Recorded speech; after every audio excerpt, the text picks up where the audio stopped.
Hello दोस्तों, welcome to PIT teacher classes. कैसे आप सभी? उम्मीद करता हूँ अच्छे होंगे, पढ़ाई कर रहे होंगे। चलिए शुरू करते हैं आज का सेशन। आज के सेशन में हम लोगों को हिस्ट्री में देखिए हम लोगों ने क्या किया था कि वैदिक काल, उत्तर वैदिक काल, ये सारी चीज़ें हम लोगों ने, ये सारा चैप्टर हम लोगों ने अच्छे से पढ़ा था।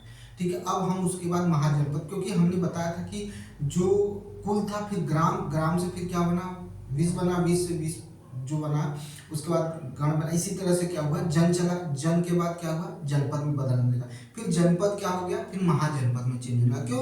क्योंकि राजा का आधिपत्य होना शुरू हो गया, राजाओं ने अपना आधिपत्य जमाना शुरू कर दिया। तो राजाओं के आधिपत्य की वजह से, राजाओं की इस तरह की स्थिति की वजह से हम लोग क्या हो गया कि फिर ये क्या हो गया, क्षेत्र बंटना शुरू हुआ और महाजनपद में बना शुरू हुआ। 6ठी शताब्दी, गौतम बुद्ध के जन्म से पूर्व, ठीक है, कुल 16 महाजनपदों का क्या हो गया था, क्या हो गया था, विस्तार हो गया था। ठीक है, 16 महाजनपद थे, उनका विस्तार होना शुरू हो गया था। उनमें से कुछ 8 के लिखे हैं, 8 अभी आपको बता दिए जाएंगे, 8 और बता दिए जाएंगे। ठीक है, और इनके बारे में जो जानकारी मिलती है तो वो बौद्ध, एक बौद्ध ग्रंथ है, ठीक है, उसमें मिलती है, उससे मिलती है। बौद्ध ग्रंथ है, उससे क्या मिलता है, इनकी जानकारी मिलती है। और उसका नाम था अगुंतुर, क्या था, अगुंतर, क्या था, अगुंतर था, उसी से जानकारी मिलती है। ठीक है, उसका नाम क्या है, तो अगुंतर। ठीक है, ये क्या है, एक बौद्ध ग्रंथ है। ठीक है, एक बौद्ध ग्रंथ है, अगुंतर निकाय, क्या है, अगुंतर निकाय, उसी से क्या होता है, इसके बारे में जानकारी मिलती है अगुंतर निकाय से। ठीक है, तो वो 16 जनपद में से निम्न 8 ये हैं, इसके बाद 8 और बता दिए जाएंगे। तो देखिए पहला जो निकाय है वो है अंग। ठीक है, ये पहला महाजनपद है अंग। अंग की राजधानी चंपा। देखिए आपको सिर्फ क्या करना है, महत्वपूर्ण राजधानी याद रखनी है, और ये क्षेत्र एक बार दोहरा लेंगे तो, जब 2 बार 3 बार दोहरा लेंगे तो दिमाग में बैठ जाएगा।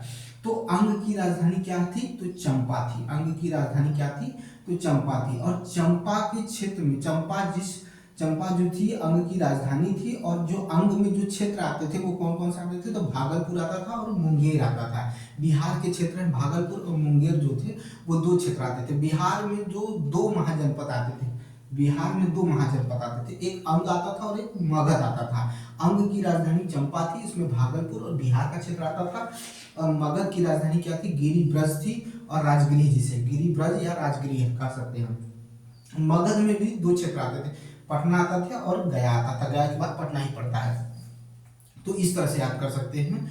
तो मगध में कौन आता था, गिरिब्रज, या क्या आता था, मगध की, मतलब गिरिब्रज, मगध की राजधानी गिरिब्रज या राजगिरी थी, जिसमें पटना और गया आता था। काशी में जो था वो उसकी राजधानी वाराणसी थी, और ये वाराणसी के आसपास का क्षेत्र था। वत्स जो जनपद था, यह गोरखपुर का क्षेत्र था। ये ठीक, सॉरी, कौशाम्बी, इलाहाबाद का के आसपास का क्षेत्र था। वत्स की राजधानी कौशाम्बी थी। वत्स की राजधानी क्या थी, कौशाम्बी थी। वत्स की राजधानी कौशाम्बी थी। ठीक है, याद रखिए, इसी तरह से याद करना है। वत्स की राजधानी कौशाम्बी थी, जिसमें इलाहाबाद के आसपास का जो क्षेत्र था उसको कौशाम्बी में लिया गया था, या कहा जा सकता है वत्स की राजधानी मानी गई थी। ठीक है, ये याद रखिएगा। फिर उसके बाद वज्जी आता है। वज्जी की राजधानी कौन थी, तो वैशाली थी, इसे विदेह और मिथिला भी कहते थे। ये वैशाली जो मुजफ्फरपुर, दरभंगा जो है, ये भी इलाहाबाद, अरे सॉरी, बिहार का क्षेत्र है। ठीक है, कहाँ का क्षेत्र है, बिहार का क्षेत्र है वज्जी। यानी 3 क्षेत्र हमको देखने को मिले, 1, 2 और 3 जो महाजनपद थे वो किस में आते थे, बिहार में आते थे। जो इस समय आधुनिक बिहार है उसमें अंग, मगध और वज्जी जो थे ये कहाँ आते थे, तो बिहार में आते हैं। तो अंग की राजधानी चंपा है, मगध की राजधानी गिरिब्रज या राजगिरी है, और वज्जी की राजधानी वैशाली, विदेह या मिथिला कह सकते हैं। उसमें वैशाली का क्षेत्र आता है, मुजफ्फरपुर और दरभंगा आता है, याद रखिएगा। फिर कोसल आता है। कौन आता है, कोसल। ये हो गया आपका दूसरा, ये तीसरा, ये चौथा। वत्स किस में आता है, वत्स कौशाम्बी, इलाहाबाद के आसपास का। वज्जी जो है आपका किस में आता है, तो वज्जी वैशाली, जिसकी राजधानी वैशाली, विदेह और मिथिला थी, जिसमें वैशाली, मुजफ्फरपुर, दरभंगा। कोसल जो थी, कोसल की राजधानी श्रावस्ती थी। कोसल की राजधानी क्या है, श्रावस्ती है, और वो क्षेत्र था फैजाबाद, गोंडा, बहराइच था। फैजाबाद, गोंडा, बहराइच जो था ये कोसल है, और कोसल की राजधानी श्रावस्ती है। कोसल में जो जो क्षेत्र आते हैं, फैजाबाद, गोंडा और बहराइच आता है। अवंती, ये उज्जैन, इसकी राजधानी उज्जैन या महिष्मती है। ठीक है, महिष्मती है। ठीक है, महिष्मती है। ठीक है, तो ये कौन सा है क्षेत्र, 7वां है अवंती। अवंती की राजधानी उज्जैन या महिष्मती, या इसी को, इसका जो क्षेत्र था वो मालवा का क्षेत्र था। फिर मल आता है, क्या आता है, मल आता है, याद रखिएगा कौन सा, मल, जिसे कुशावती कह, जिसकी राजधानी क्या, मल की राजधानी कुशावती है, मल की राजधानी कुशावती है, जो देवरिया, बस्ती और गोरखपुर ये यूपी के क्षेत्र है, ठीक है, यूपी के क्षेत्र में। तो कौन कौन आ गया, एक आ गया, फिर उसके बाद कौन आ गया, दो आ गया, ठीक है, फिर उसके बाद अगर हम देखें तो वाराणसी वाला आ गया, ठीक है, उसके बाद वत्स आ गया, ये सब क्या हो, यूपी के क्षेत्र में आते हैं। तो इस तरह से क्या था, बटा था, इस तरह से याद है। फिर से देख लीजिए, अंग की राजधानी चंपा, जिसमें भागलपुर मुंगेर आता है, मगध की राजधानी गिरिब्रज या राजगिरी आता है, जिसमें पटना गया आता है, काशी वाराणसी हो गया, वाराणसी के आसपास का क्षेत्र, वत्स जो था कौसंबी था, कौसंबी इलाहाबाद के आसपास का क्षेत्र, वज्जी जो था वो वैशाली विदेह मिथिला ये बिहार वाला क्षेत्र है, वज्जी वैशाली मुजफ्फरपुर दरभंगा, उसका कोसम श्रावस्ती जिसमें फैजाबाद गोंडा बहराइच आता है, अवंती उज्जैन महिष्मती है, मालवा का क्षेत्र है, मल जो है कुशावती जिसकी राजधानी क्या है, कुशावती, मल की राजधानी कुशावती, देवरिया बस्ती गोरखपुर, ठीक है, मल में आता है देवरिया बस्ती गोरखपुर आता है, इसकी राजधानी कुशावती होती है। ये जो है 8 हो गए। अब 8 और देख लीजिए फटाफट, चलिए भाई देखते हैं, देखिए ध्यान से सुनिएगा। महाजनपद में हमने 8 पढ़ लिया था, अब 8 और पढ़ लेते, जैसे पंचाल, पंचाल की राजधानी देखेंगे, इससे अधीन क्षेत्र देखेंगे। पंचाल की राजधानी जो है वो अहिच्छत्र है, या इसी को कंपिल्य भी कहा जाता था, कंपिल्य या अहिच्छत्र कहा जाता था पंचाल की राजधानी। पंचाल की जो राजधानी थी, पंचाल की जो राजधानी थी वह अहिच्छत्र, ठीक है, अहिच्छत्र या कंपिल्य थी, और इसमें बरेली आता था, बदायूं आता था, फर्रुखाबाद आता था। चेदी, चेदी भी क्या था, एक क्षेत्र था, और ये जो आता था इसकी राजधानी जो होती थी शक्तिमती होती थी, शक्तिमती होती, जो बुंदेलखंड उत्तर प्रदेश वाला क्षेत्र, ये 5वां है, इससे पहले हम 4 जान चुके हैं। तो बुंदेलखंड जो था उत्तर प्रदेश था, उसे चेदी में रखा था, चेदी की राजधानी शक्तिमती थी, बुंदेलखंड वाला क्षेत्र। कुरु जो था ये दिल्ली का क्षेत्र आता था, कुरु जो था महाजनपद है, और इस महाजनपद का जो राजधानी थी इंद्रप्रस्थ थी, जिसमें दिल्ली का क्षेत्र, मेरठ का क्षेत्र और हरियाणा का क्षेत्र आता था। मत्स्य जो था इसका जो राजधानी था विराटनगर था, विराटनगर था, ठीक है, ये जयपुर, अलवर और भरतपुर वाला राजस्थान वाला एकमात्र क्षेत्र यही था जो जहाँ महाजनपद में आता था, मत्स्य, विराटनगर, ठीक है, जयपुर, अलवर, भरतनगर राजस्थान का था। कंबोज की जो राजधानी थी वो हाटक है, हाटक है, कंबोज की राजधानी हाटक है, जो राजौरी और क्या था, हजारा क्षेत्र था। सूरसेन मथुरा वाला क्षेत्र, सूरसेन की राजधानी मथुरा थी, और मथुरा का क्षेत्र उत्तर प्रदेश, ये जान लीजिए मिलाकर साथ 6वां क्षेत्र हो गया। अस्मक, पोटली, पोतन, ठीक है, ये गोदावरी नदी का क्षेत्र था, जिसका अस्मक महाजनपद था, उसकी राजधानी पोटली या पोतन होती थी, पोटली या पोतन कह सकते हैं, गोदावरी की नदी का क्षेत्र था, और ये दक्षिण भारत का क्षेत्र है। गंधार, तक्षशिला, रावलपिंडी एवं पेशावर, याद रखिएगा 2 क्वेश्चन बहुत इंपॉर्टेंट बन सकते हैं, अगर बनाने अगर टफ करना होगा तो अस्मक जो पोटली और पोतन था, अस्मक की राजधानी पोटली और पोतन, ये कौन सा, गोदावरी नदी का क्षेत्र है, और ये दक्षिण भारत का एकमात्र महाजनपद है।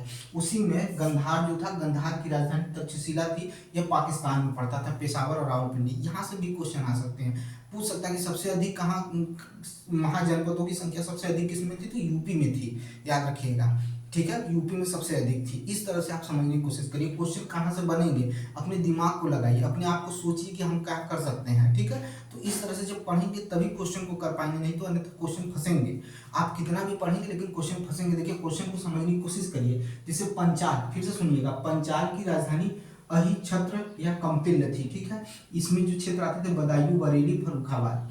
चेदी, चेदी की जो राजधानी थी वो शक्तिमती थी, बुंदेलखंड वाला क्षेत्र आता था।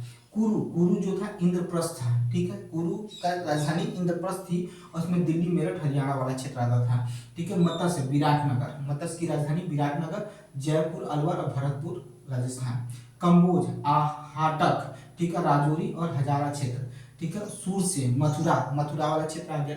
अस्मक जो था, अस्मक की राजधानी जो थी पोटली या पोतन थी, और यही क्या है, गोदावरी नदी के तट वाला क्षेत्र है, ठीक है, तट वाला क्षेत्र जो भारत, दक्षिण भारत का एकमात्र है। और उसके बाद गंधार, तक्षशिला, रावलपिंडी और पेशावर।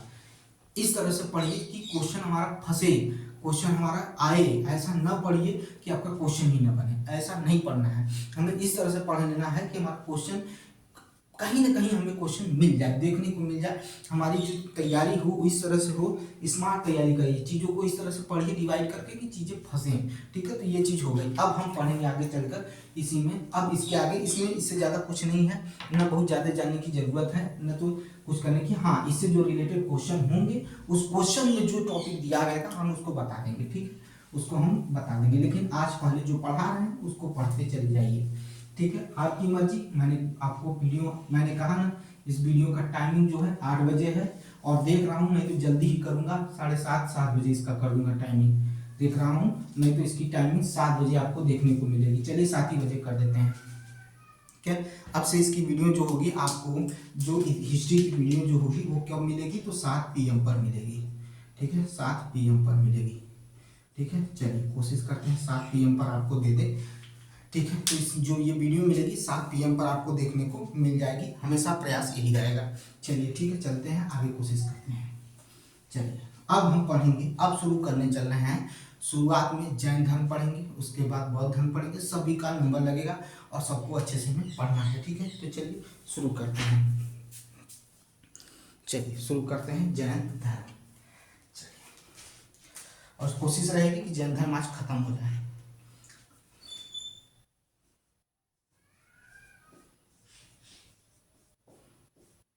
ठीक है, जैन धर्म आज खत्म हो जाए।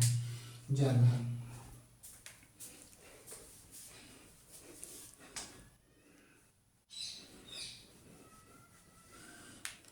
चलिए जैन धर्म लिखाते चलेंगे, पढ़ाते चलेंगे, आपका क्लियर कराते चलेंगे, ताकि आपकी चीजें क्लियर हो जाए, ठीक है। कुछ भी ऐसा चीज ना हो कि जो छूटे। देखिए जैन धर्म जिस तरह से हमारा सिंधु सभ्यता, फिर उत्तर वैदिक, वैदिक सभ्यता में जो कमियां देखने को मिली, जो भी कुरीतियां देखने को मिली, उनसे आहत होकर या उनसे विमुख होकर, या कहा जाए कि लोगों को सतमार्ग की तरफ ले जाने के लिए, और जिस तरह से जनपदों के, महाजनपदों के विस्तार के लिए युद्ध होना, या उनकी वजह से जो भी कुसंगियां होना, उसको रोकने के लिए या उनका बहिष्कार करने के लिए, जहां बुराई थी वहां अच्छाई भी धीरे धीरे पनपना शुरू हुई, और वो धर्म के रूप में पनपना शुरू हुई, जिससे क्या हो सके, संसार में शांति आ सके और लोग क्या हो सके, उनके अंदर मानव जाति के प्रति सुधार पैदा हो। इसीलिए जैन धर्म आया, और ये जैन धर्म ही क्या करता है, धीरे धीरे चीज़ों को क्या करता है, इन्हीं से चीज़ों से और मिलते हुए बौद्ध धर्म, कई धर्मों का क्या हुआ, विकास होना शुरू हुआ। तो इसी में हम पढ़ने चलेंगे जैन धर्म को। जैन धर्म के जो संस्थापक थे, ठीक है, और पहले कहा जाता है कि इनको तीर्थंकर भी कह सकते हैं, तो ये पहले या प्रथम तीर्थंकर थे, या जैन धर्म के संस्थापक थे, ये थे ऋषभदेव। कौन थे, ऋषभदेव, ठीक है। ऋषभदेव तक ही हम सीमित नहीं रहेंगे, आगे भी पढ़ेंगे, ठीक है, आगे भी पढ़ेंगे।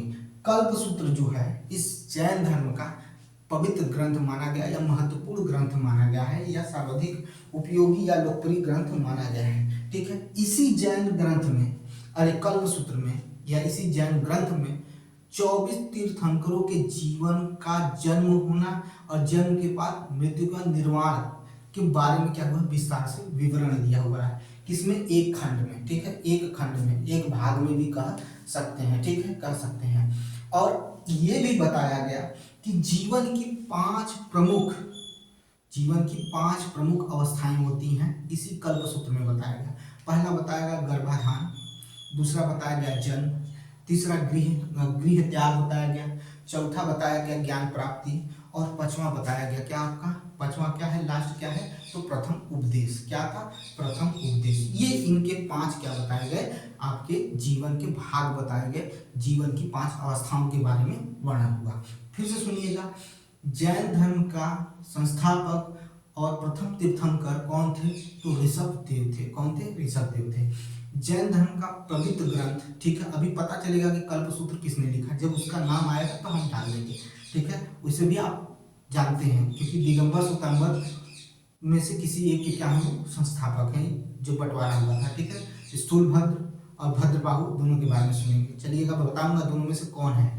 तो कल्पसूत्र जो था कल्पसूत्र जो था जैन धर्म का ग्रंथ था। कल्पसूत्र क्या है? जैन धर्म का ग्रंथ है। और इसी ग्रंथ में ये बताया गया कि जो जैन धर्म के 24 तीर्थंकर हैं, उनके जन्म से लेकर उनके निर्माण तक का क्या हुआ है, पूरा एक विस्तृत विवरण दिया गया है। और इसी में जीवन की 5 अवस्थाओं के बारे में बात किया गया है, 5 भागों के बारे में किया गया है। गर्भाधान, जन्म, गृहस्थ अथवा गृह त्याग, ज्ञान प्राप्त करना, फिर उसके बाद प्रथम उपदेश। ये सारी चीजें आपको पढ़नी है। तो शुरू करते हैं और लिखना भी शुरू करते हैं क्योंकि जरूरी भी है। ठीक है,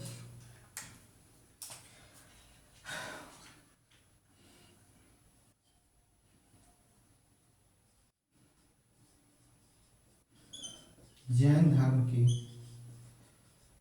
संस्थापक व प्रथम तीर्थंकर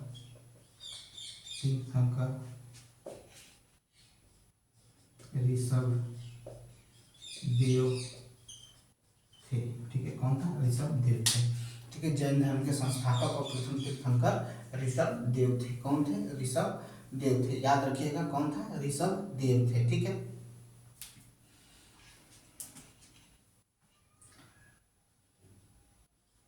जैन धर्म में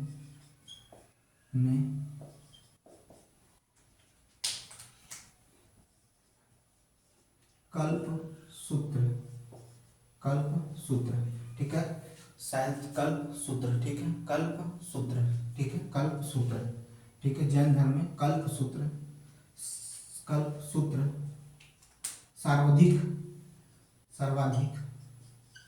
सर्वाधिक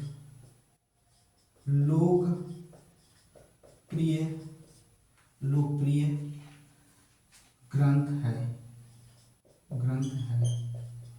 जिसमें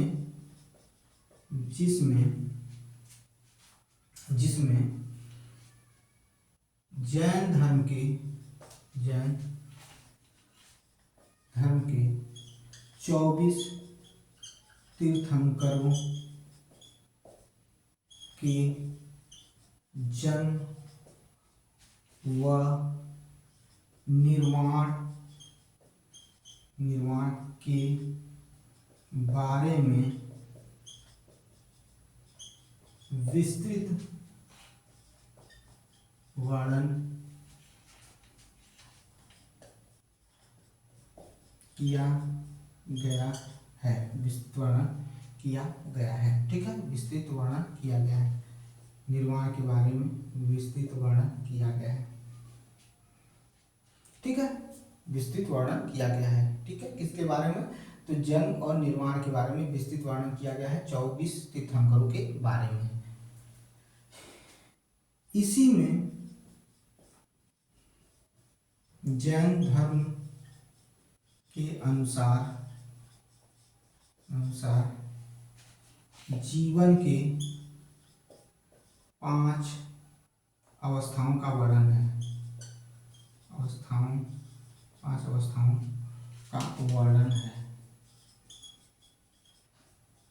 चलते हैं, बात कर लेते हैं सभी के बारे में। जो क्रमशः है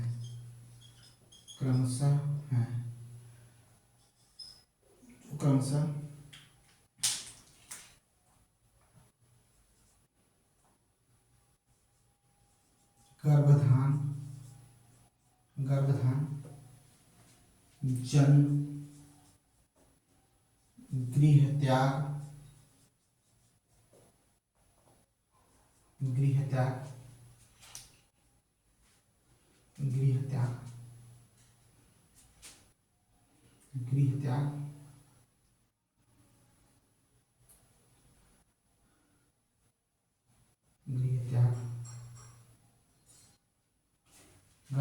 जन्म, गृह त्याग, गर्भाधान, जन्म, गृह त्याग, गर्भाधान, जन्म, गृह त्याग, ज्ञान प्राप्त एवं ज्ञान, गर्भाधान, जन्म, गृह त्याग, ज्ञान प्राप्त, प्रथम उपदेश।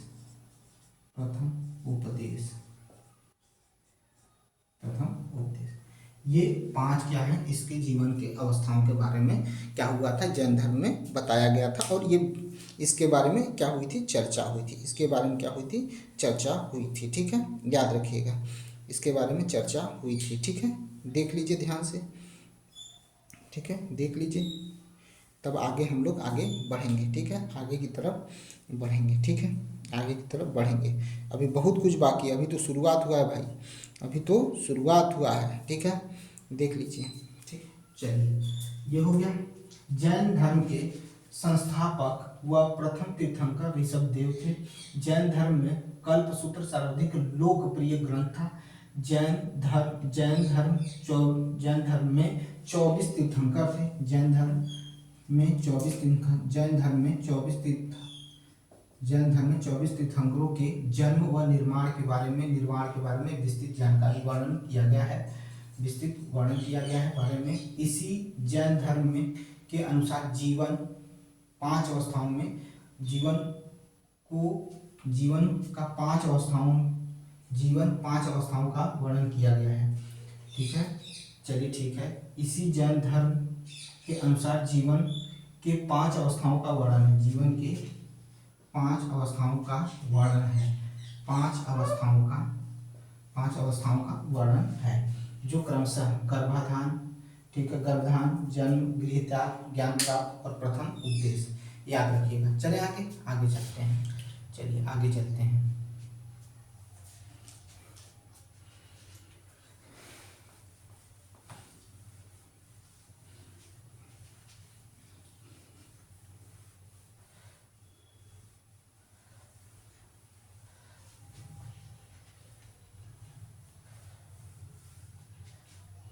इस समय देखेंगे महाकुंभ का समय चल रहा है, और इस समय में देखेंगे कि IITian बाबा जो है बहुत ही क्या है, चर्चित है। तो आप कह नहीं सकते हैं, एक चीज याद रखिएगा, जीवन में लोग किस तरफ करवट लेंगे, जीवन किस तरफ करवट लेगा लोगों का, किसी को कुछ नहीं पता है, किसी का भविष्य कुछ नहीं पता। आज मैं आपको यहाँ पढ़ा रहा हूँ, अगले क्षण क्या होगा किसी को कुछ नहीं पता। ऐसा व्यक्ति जिसने 34 लाख का पैकेज या 35 लाख का पैकेज कर्नाटक में जॉब ठुकरा कर, फिर अपना बिजनेस कर फिर चीज़ों को एक्सप्लोर करने के बाद, साथ में 4 साल तक रिलेशनशिप में रहने के बाद उसने संन्यास धारण किया। इसी तरह से हमारे ये चीज़ नई चीज़ नहीं है कि ऐसी स्थिति में रहने वाला व्यक्ति भी सन्यासी बन सकता है। ये चीज अनंत काल से चलती आ रही है। अभी हम जिनकी बात करेंगे वो 23वें तीर्थंकर हैं, पार्श्वनाथ। ठीक है, 23वें तीर्थंकर हैं पार्श्वनाथ, जिनकी चर्चा हम करने चल रहे हैं। यह एक ऐसे व्यक्ति थे, पार्श्वनाथ एक ऐसे व्यक्ति थे, ठीक है, जो क्या थे, राजघराने से संबंध रखते थे। ठीक है, राजघराने से क्या करते थे, संबंध रखते थे। 23वें तीर्थंकर पार्श्वनाथ। इनके पिताजी जो थे वो क्या थे, एक वंशीय राजा थे। ठीक है, और उस वंश का नाम था इक्ष्वाकुक। ठीक है, इक्ष्वाकु वंश के जो राजा थे, ठीक है, उनके पुत्र थे पार्श्वनाथ। और जो इक्ष्वाकु वंश के जो राजा थे उनका नाम था अश्वसेन। ये अश्वसेन के पुत्र थे पार्श्वनाथ, और ये 23वें तीर्थंकर बने, और इन्होंने अपना गृह त्याग कर दिया और संन्यास ले लिया।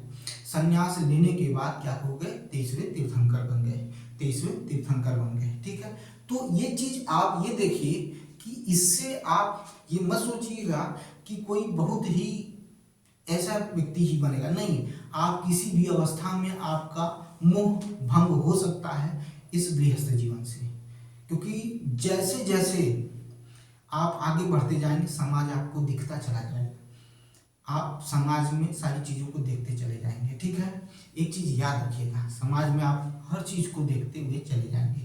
आपके कदम जैसे जैसे, वो कदम नहीं, जो जीवन का कदम है जैसे जैसे बढ़ेगा, उस तरह से आपको सारी सच्चाई इस जीवन की दिखती चली जाएगी। और आपका जीवन, अगर आप सही मार्ग में चल रहे हैं तो आपका जीवन जो है वो हर क्षण एक नए प्रकाश को देखेगा, हर क्षण क्या करेगा, नए प्रकाश को देखने की कोशिश करेगा। चलिए देखिए, जैन धर्म, ठीक है, ये चीज हमने बता दिया कि किस तरह से विमुक्ता देखने को मिलती है। एक चीज और याद रखिएगा, ये जीवन के बारे में है, पता नहीं आप लोग देखेंगे कि नहीं देखेंगे। जिस तरह से वीडियो को देखा जा रहा है, इच्छाएं तो नहीं हो रही है, लेकिन फिर भी कहते हैं कि मेरा कर्तव्य है, मेरा कर्म है, मैं ज़रूर करूँगा। मैं उन लोगों को फॉलो करता हूँ जिन्होंने मेहनत करने से पीछे हार नहीं माना। अवध ओझा सर 8 साल बाद, परिश्रम के बाद आज इतने बड़े नाम हो गए। अलक पांडे सर का साल भर चैनल का पता ही नहीं चला, लेकिन एक समय बाद उन्होंने किया। तो मेरा काम है प्रयास करना। मैं आप लोगों को जितना मुझे ज्ञान है, जितना मैं समझा सकता हूँ, आपको समझाने की कोशिश करता हूँ, आपको पढ़ाने की कोशिश करता हूँ। और आपको बता दूँ कि इस समय में जिस स्थिति से इंसान गुजरता है, जब आदमी कामयाब हो जाता है, जब आदमी को समझ में आता है, तो उनको पीछे का त्याग नहीं भूलना चाहिए और पीछे की चीज़ों को भी नहीं भूलना चाहिए, हमेशा याद रखना चाहिए। ठीक है, तो उसी को देखते हुए चलिए चलते हैं, आगे बात करते हैं, आगे की चीज़ों को समझने की कोशिश करते हैं। ठीक है, आगे की चीज़ों को समझने की कोशिश करते हैं। ठीक है, चलिए चलते हैं। देखिए, हमने क्या कहा, अभी बात किया 23वें तीर्थंकर पार्श्वनाथ के बारे में। 23वें तीर्थंकर पार्श्वनाथ के बारे में हमने चर्चा की। मैंने क्या कहा, जो 23वें तीर्थंकर थे पार्श्वनाथ, ठीक है, यह एक इक्ष्वाकु वंशीय राजा अश्वसेन के पुत्र थे, जिन्होंने 30 वर्ष की अवस्था में संन्यास ले लिया। और इन्होंने कुछ चीज़ें बताई, जैसे धन संपत्ति इकट्ठा न करना, सदा सत्य बोलना, हिंसा न करना। ठीक है, ये सारी चीज़ें उन्होंने कहा। ये क्यों कहा? क्योंकि जिस तरह से महाजनपद बढ़ रहा था, जिस तरह से स्त्रियों का शोषण शुरू हो गया था, जिस तरह से स्त्रियों को दबाना शुरू हो गया था, जिस तरह से क्या कहते हैं कि जिन्हें शूद्र कहा गया, उनको कहा गया कि ये 3 वर्णों की सेवा के लिए आए हैं, उनके साथ अन्याय शुरू हुआ। और हर चीज़ में धन की होड़ लग गई। लोग अपने आप को बड़ा दिखाने के चक्कर में, ठीक है, हर वर्ण एक दूसरे वर्ण को दबाने की कोशिश करना शुरू हुआ। यहाँ पर ये चीज़ देखने को मिली और यहीं पर क्या हुआ, ऐसे धर्मों का प्रचार होना शुरू हुआ, ताकि लोगों के अंदर क्या हो सके, मानवता जाग सके, लोगों के अंदर इंसानियत आ सके। ठीक है, और लोग एक अच्छे इंसान बन सके। इसीलिए इन सब चीज़ों का हुआ। और ये याद रखिएगा, जहाँ अच्छाई है वहाँ बुराई, जहाँ बुराई वहाँ अच्छाई, हर चीज़ देखने को मिलती है। चलिए,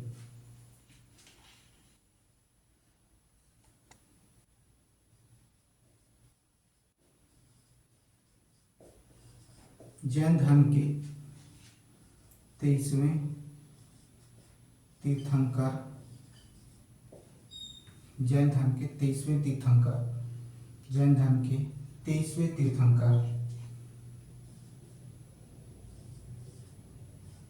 पार्श्वनाथ। ठीक है, जैन धर्म के 23वें तीर्थंकर पार्श्वनाथ,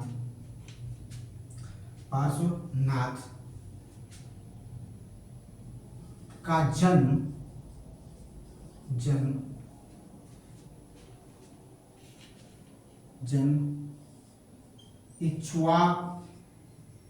इक्ष्वाकु शासक, इक्ष्वाकु शासक, इक्ष्वाकु शासक, इक्ष्वाकु शासक अश्वसेन के,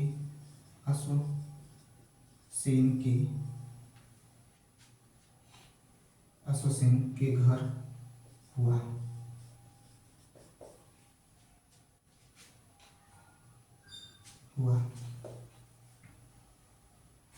इक्ष्वाकु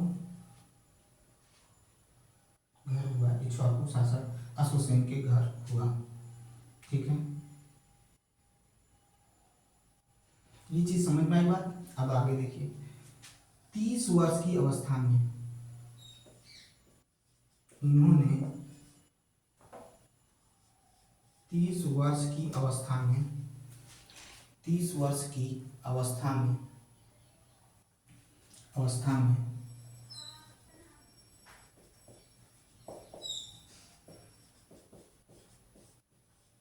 संन्यास ले लिया।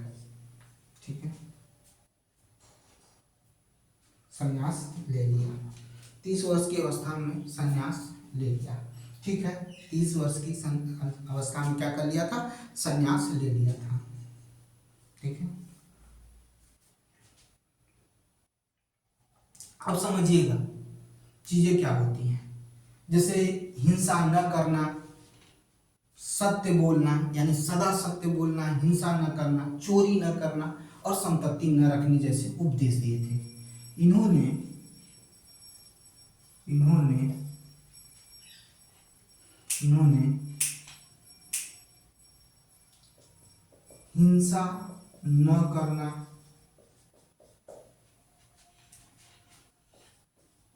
सदा सत्य बोलना, हिंसा न करना, सदा सत्य बोलना, चोरी न करना, चोरी न करना व संपत्ति न रखना, संपत्ति न रखना।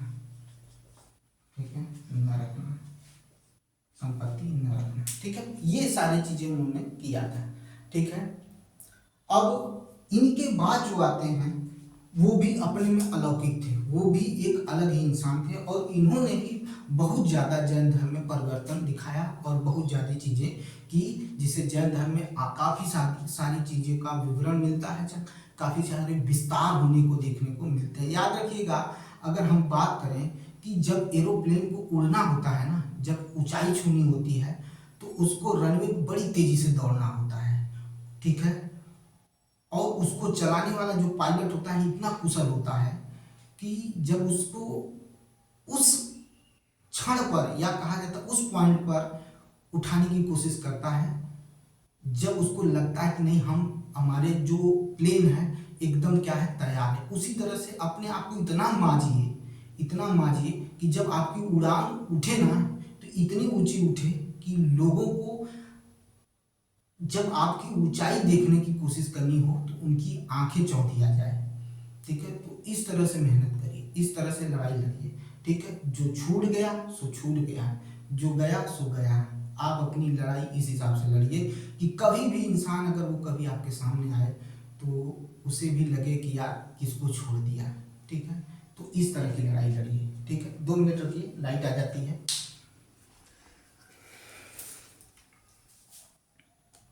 लाइट आ गई भाई। ठीक है, देख लीजिए, ये सारी चीज़ें आज इतने डिजिटल होने के बाद भी मैं इस तरह से आपको पढ़ा रहा हूँ, तो समझिए कि मेरी स्थिति क्या है। ठीक है, लेकिन मैं उसके लिए कुछ नहीं, सब बढ़िया है। मेरा काम है लड़ाई लड़ना और आपको पढ़ाना, मुझसे जितना हो सकेगा उतना करूँगा। ठीक है, तो चलिए देखते हैं, ये सारी चीज़ें हो गई। ये देख लीजिए जैन धर्म के 23वें तीर्थंकर के बारे में था। अब जो तीर्थंकर आ रहे हैं वो काफ़ी ही कहते हैं कि चर्चित हैं और काफ़ी ही क्या है, उनके बारे में चर्चा की गई है और उन्होंने ही काफ़ी चीज़ें इसमें क्या किया, जैन धर्म में बदलाव किए और जैन धर्म के लिए संन्यास ग्रहण किया और काफ़ी समय तक, कई वर्षों तक क्या था, उन्होंने तपस्या की, तब जाकर उनको क्या हुआ, ज्ञान प्राप्त हुआ। ठीक है, तो चलिए शुरू करते हैं उसके बारे में, उसके चीज़ों को देखते हैं।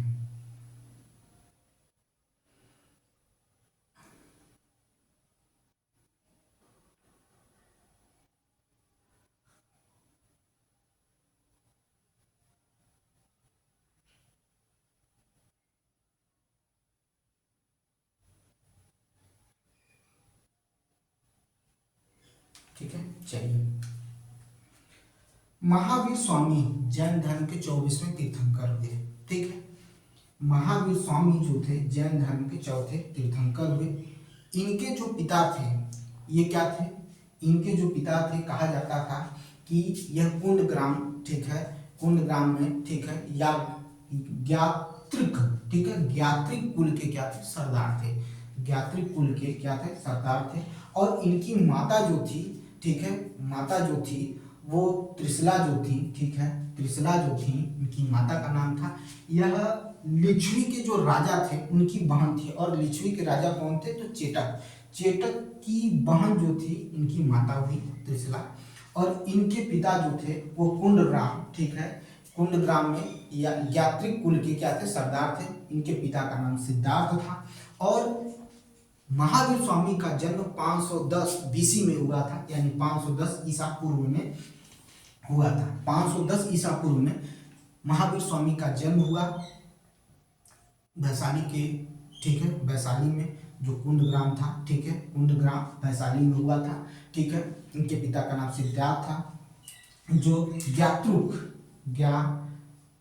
ज्ञात्रिक, ठीक है, ज्ञात्रिक कुल के, ठीक है, ज्ञात्रिक कुल के, ठीक है, ज्ञात्रिक कुल के सरदार थे, ठीक है। त्रिशला जो थे लिच्छवी का राजा चेतक की बहन थी, ठीक है। चलिए लिखते हैं और आगे भी अभी और चीजें चलेंगे, क्यों, क्योंकि ये क्या करेंगे, अभी इनका विवाह होगा, ठीक है, इनका विवाह होगा। इनकी पत्नी जो है यशोदा, ठीक है, यशोदा जो है इनकी पत्नी होंगी, और उसके बाद इनकी जो पुत्री होगी उसका नाम था अजोनिया, ठीक है, अनुजा, ठीक है। अनुजा जो थी इनकी पुत्री थी, अनुजा प्रियदर्शनी जो थी इनकी पुत्री थी। उसके बाद ये जो है अपने भाई नंदीवर्धन से क्या करते थे, माता पिता की मृत्यु के बाद अपने भाई नंदीवर्धन से क्या करते हैं, आज्ञा लेते हैं, अनुमति लेते हैं, और उसके बाद क्या करते हैं, गृह का त्याग करते हैं, फिर जैन धर्म के लिए संन्यास लेते हैं, ठीक है। कौन लेता है, तो महावीर स्वामी। चलिए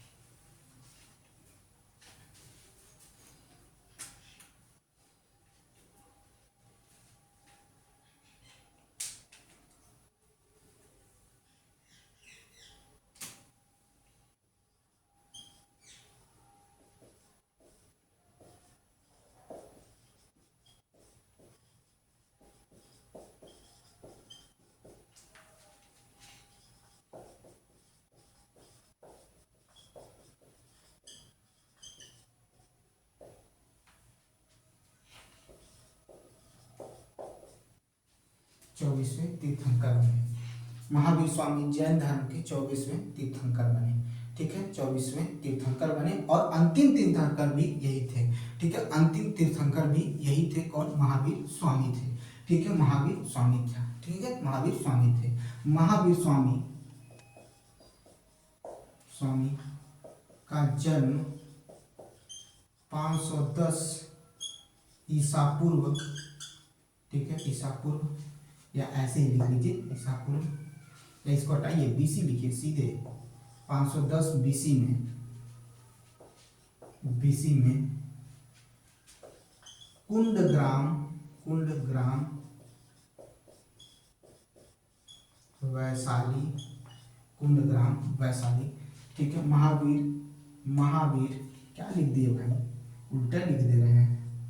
महावीर का जन्म 510 बीसी में कुंडग्राम वैशाली में हुआ था। इनके पिता सिद्धार्थ, ठीक है, इनके पिता सिद्धार्थ, ठीक है, इनके पिता सिद्धार्थ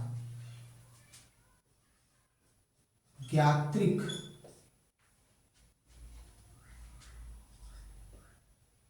कुल के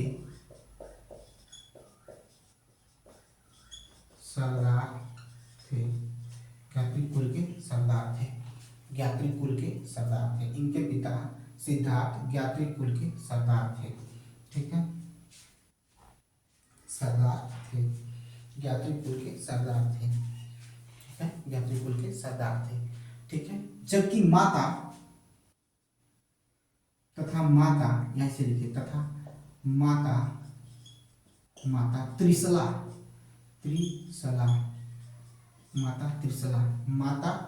जो माता जी थी इनका नाम था त्रिशला। लिच्छवी की शासक, लिच्छवी के राजा राजा चेटक की बहन थी, चेटक की बहन थी। ठीक है, आपको याद रखना है इनकी माता का नाम त्रिशला था, पिता का नाम क्या था, सिद्धार्थ था। इनका जन्म 510 बीसी में हुआ था। कहाँ हुआ था, कुंडग्राम के, ठीक है, वैशाली कुंडग्राम में। ठीक है, वैशाली कुंडग्राम में हुआ था, याद रखिएगा, वैशाली कुंडग्राम में हुआ था। ठीक है,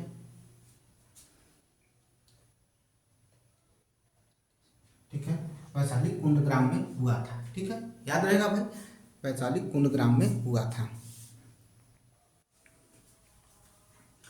इनकी पत्नी का नाम, ठीक है, इनकी पत्नी का नाम क्या था, यशोदा था। इनकी पत्नी का नाम क्या था भाई, यशोदा था। ठीक है, इनकी पत्नी का नाम यशोदा एवं पुत्री का नाम अनुजा प्रियदर्शनी था। ठीक है, इनकी इनकी पत्नी का नाम यशोदा, यशोदा, ठीक है, क्या था, यशोदा था। इनकी पत्नी का नाम यशोदा था। ठीक है, इनकी पत्नी का नाम क्या था भाई, यशोदा था। ठीक है, इनकी पत्नी का नाम क्या था, यशोदा था। ठीक है, याद रहेगा, इनकी पत्नी का नाम क्या था, यशोदा था। जबकि पुत्री का नाम क्या था, अनुजा प्रियदर्शनी था। क्या नाम था, 2 मिनट रुकेगा। इनकी पत्नी का नाम, इनकी पत्नी का नाम क्या था भाई, यशोदा था। वह पुत्री का नाम, पुत्री का नाम, पुत्री का नाम अनुजा, अनुजा, अनुजा प्रियदर्शनी था, प्रियदर्शनी, अनुजा प्रियदर्शनी था, अनुजा प्रियदर्शनी था। इनकी पत्नी का नाम अनुजा प्रियदर्शनी था, इनकी पुत्री का नाम, और इनकी पत्नी का नाम क्या था, यशोदा था। क्या था, यशोदा था। ठीक है, याद रखिएगा, क्या नाम था, यशोदा था। ठीक है, इतनी समझ में आई बात, इतना अगर क्लियर हो गया तो आगे चलिए। देखिए क्या हुआ था, यहां से नीचे से लिखते हैं, महावीर जी के माता पिता के मृत्यु के बाद, ठीक है, महावीर के माता पिता के मृत्यु के बाद, ठीक है, मृत्यु के बाद, ठीक है, माता पिता की मृत्यु के बाद, ठीक है, बाद 30 वर्ष की अवस्था में, 30 वर्ष की अवस्था में, अवस्था में, अवस्था में, 30 वर्ष की अवस्था में 30 वर्ष की अवस्था में, 30 वर्ष की अवस्था में, ठीक है, 30 वर्ष की अवस्था में भाई नंदीवर्धन, चर्चा किए हैं अभी, नंदीवर्धन की अनुमति से, अनुमति से इन्होंने संन्यास को स्वीकार किया।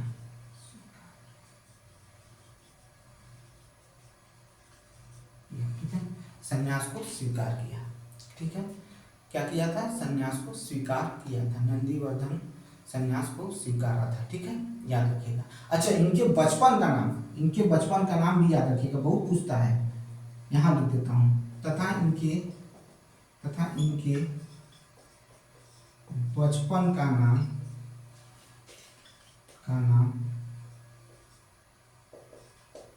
नंदीवर्धन था। ठीक है, नंदीवर्धन था। ठीक है, इनके बचपन का नाम नंदीवर्धन था। ठीक है, महावीर स्वामी जैन धर्म के 24वें तीर्थंकर एवं अंतिम तीर्थंकर थे, याद रखिएगा। महावीर का जन्म 510 बीसी में कुंडग्राम वैशाली में हुआ था। इनके पिता सिद्धार्थ, ठीक है, ज्ञात्री कुल के सरदार थे। ठीक है, तथा माता त्रिशला लिच्छवी के राजा चेटक की बहन थी। इनकी पत्नी का नाम यशोदा था, पुत्री का नाम अनुजा प्रियदर्शनी था। तथा अच्छा, अनुजा प्रियदर्शनी के जो पति हुए उनका नाम जालिम था, क्या था, जामिल, सॉरी, क्या था, जामिल था। ठीक है, वो पहले शिष्य हुए किसके, वर्धमान, इनके।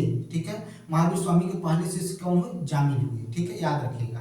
ठीक है, जामिल जो हुए पहले शेष हुए, ठीक है। और जो इनके अनुयायी होते थे उन्हें निग्रंथ कहा जाता था, इनके अनुयायियों को क्या कहा जाता था, निग्रंथ कहा जाता था, ठीक है। और पहली बिछुड़ी जो हुई, पहली बिछुड़ी जो हुई, क्योंकि बिच्छू हुए, पहले बिच्छू कौन हुए, इनके क्या कहते हैं, दामाद हुए जामिल।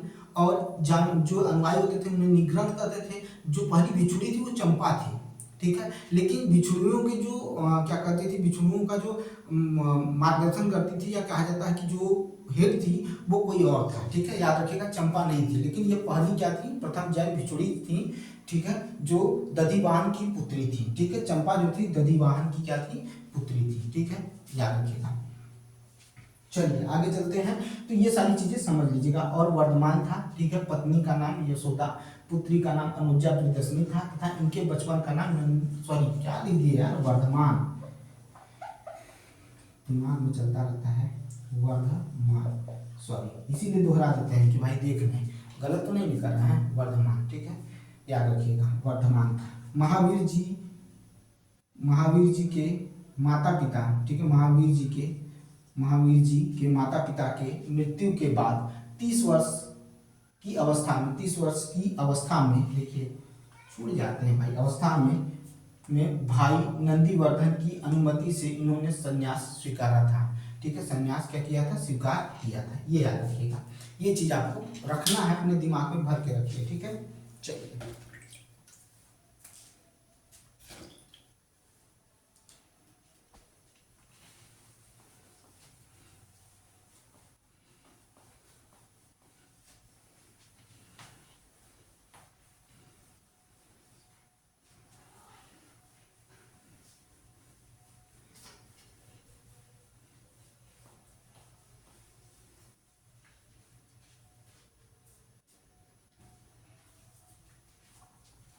ये चीज आपको क्लियर होनी चाहिए। जितना भी चीजें बता रहा हूँ समझने की कोशिश करिए, पढ़ने की कोशिश करिए, ठीक है। और आगे भी चलता रहेगा। अभी तो मैं जो भी बता रहा हूँ ये सारी चीज़ों को और जोड़ूंगा और चलूंगा कि इनको किस नदी के तट पर 30 वर्ष की मतलब 12 वर्ष के मतलब अथक, ठीक है, प्रयास के बाद क्या हुआ था, इनको ग्रहण हुआ था, ठीक है। चलिए देखिए हम क्या कहने चल रहे हैं, चलिएगा देखिए। 12 वर्ष की कठिन तपस्या के बाद और हम आप क्या करते हैं, छोटी सी नाकामयाबी मिलने पर क्या कर देते हैं, अपने लक्ष्य को छोड़ देते हैं, ठीक है। छोटी सी मतभेद की वजह से रिश्ते को तोड़ देते हैं, थोड़ी सी लालच की वजह से, ठीक है, किसी को विश्वास में लेकर फिर उसके साथ विश्वासघात कर देते, थोड़े से लालच की वजह से। और फिर सीना चौड़ा करके अपने माँ बाप की नज़र में, 4 लोगों के समाज की नज़र में दिखाते हैं कि हम बहुत संस्कारी हैं। लेकिन याद रखिएगा, जिसे आपने धोखा दिया है उससे कह रहा हूँ कि जिसने आपको धोखा दिया है आप जानिएगा कि कोई बात नहीं, माफ़ करते हैं, ठीक है, माफ़ करते हैं। मैंने किसी के साथ अन्याय नहीं किया है ना, तो भगवान उसका न्याय करेंगे, याद रखिएगा, ठीक है। अगर मैंने किसी के साथ गलत नहीं किया है, मैंने हमेशा किसी का साथ दिया है और उसके बदले मुझे धोखा मिला है या मेरे साथ छल किया गया है, तो उसका न्याय भगवान करेंगे, घबराने की जरूरत नहीं है। आप माफ करिए। आप कभी भी जब कोई संबंध टूटे ना तो वहां कुछ बोलिए ही नहीं, शांत हो जाइए एकदम। और ये याद रखिएगा, अपने भगवान पर विश्वास रखिएगा। होता है गलत मन में गलत धारणाएं आने लगती हैं, ये हो जाए वो हो जाए, नहीं, अपने आप को शांत रखिए। होता है, मैं भी इंसान हूँ, मेरे अंदर होता है कि अगर मेरे साथ कोई गलत करता है तो मेरे अंदर आता है कि उसके साथ ये हो जाए नहीं, मैं भगवान से मनाता हूँ, भगवान आप न्याय करिएगा, मेरे हिसाब से कुछ ना हो, आपके हिसाब से हो, आप उसका न्याय करिएगा, उसको ध्यान दीजिएगा, आप उसका न्याय करिएगा। मेरे साथ जो भी अन्याय हुआ है, मेरे साथ जो भी गलत हुआ है, उसका न्याय करता आप हैं, वो आप न्याय करिएगा, मैं कुछ नहीं बोलूँगा, ठीक है।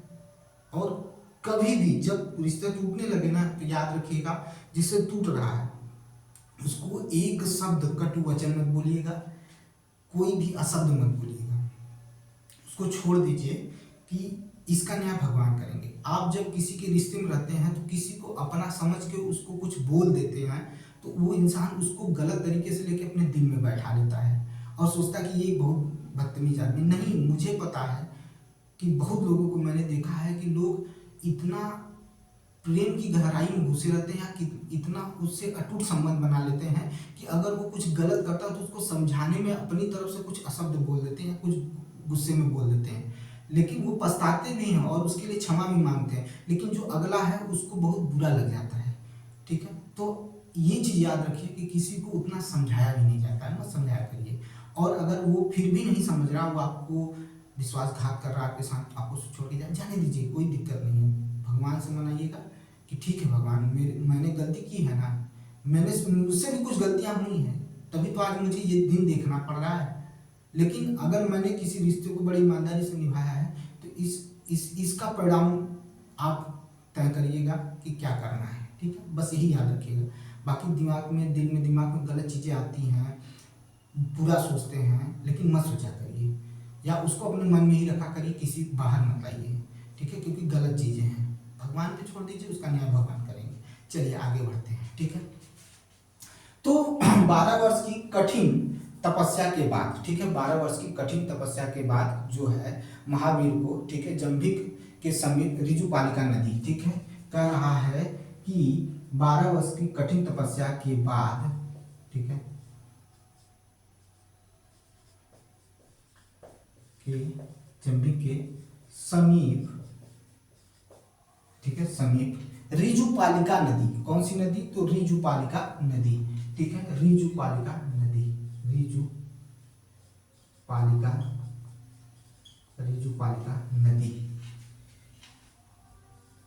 नदी के किनारे, ऋजुपालिका नदी के किनारे। ठीक है, ऋजुपालिका नदी के किनारे। ठीक है, ऋजुपालिका नदी के किनारे। ठीक है, 12 वर्ष के कठिन तपस्या के बाद जंभिक के समीप ऋजुपालिका नदी के तट पर या किनारे, ठीक है, उन्हें क्या हुआ था? साल वृक्ष के नीचे, ठीक है, ठीक है, किनारे साल वृक्ष के नीचे, साल वृक्ष के नीचे, नीचे क्या हुआ था? ज्ञान प्राप्त हुआ था, ज्ञान प्राप्त हुआ था। ऋजुपालिका नदी के तट पर क्या हुआ था? ज्ञान प्राप्त हुआ था साल वृक्ष के नीचे। ठीक है, इसी समय से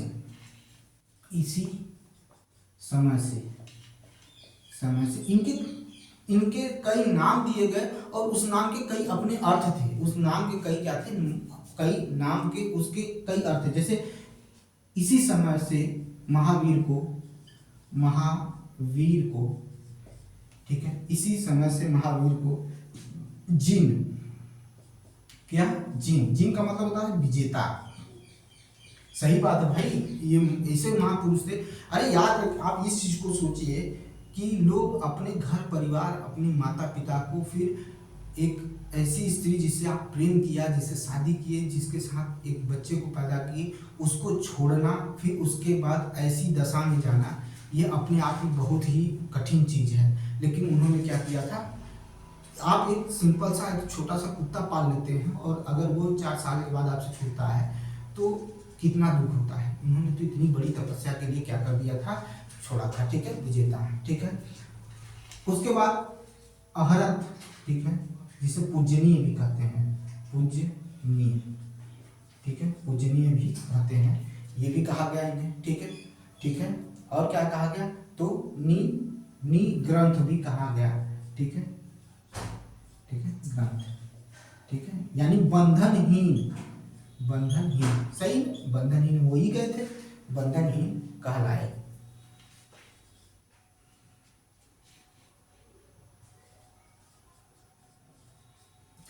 ठीक है, बंधनहीन कहलाए।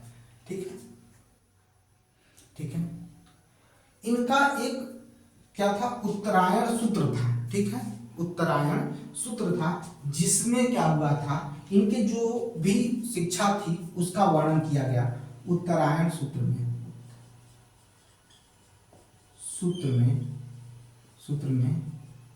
उत्तरायण सूत्र में, ठीक है, क्या हुआ था, उत्तरायण सूत्र में क्या हुआ था, ठीक है, उत्तरायण सूत्र में महावीर की शिक्षाओं का वर्णन है। उत्तरायण सूत्र में महावीर के शिक्षाओं का वर्णन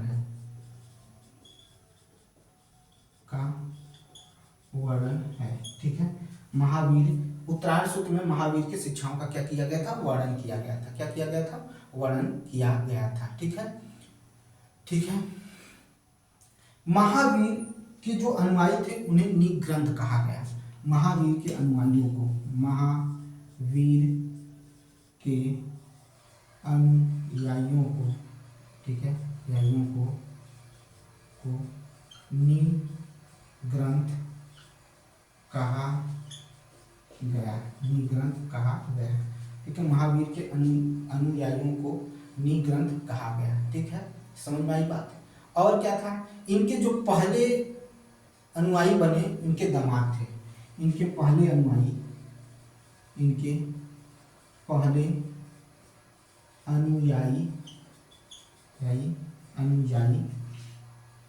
दामाद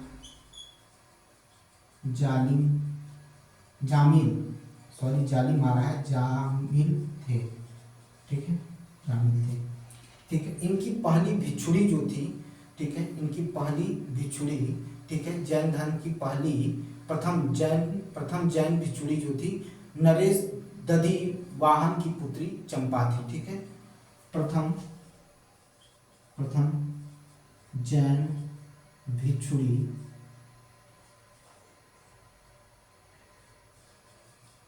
प्रथम जैन भिक्षुड़ी